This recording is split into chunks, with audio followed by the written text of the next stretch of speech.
আমি আমার আগের ভিডিওতে বলেছিলাম আজকে আপনাদের সাথে শুটকির রেসিপি শেয়ার করব।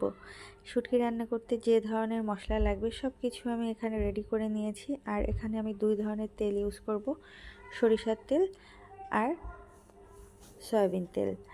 তেল গরম হয়ে গেলে আমি এখানে পেঁয়াজ বাটা, আদা বাটা, রসুন বাটা, লবণ সব দিয়ে একটু ভালোভাবে ভেজে নিচ্ছি। তারপর এখানে গুঁড়ো হলুদ, গুঁড়ো মরিচ, তারপর জিরে ধনের গুঁড়ো একসাথে দিয়ে দিব। তারপর পানি দিয়ে মশলাটা ভালোভাবে কষিয়ে নিব।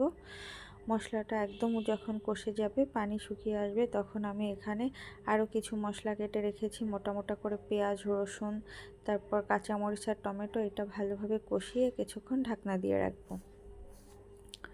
ঢাকনা উঠিয়ে পানি শুকিয়ে আসলে শুটকিগুলো এখানে আমি অ্যাড করে দিব।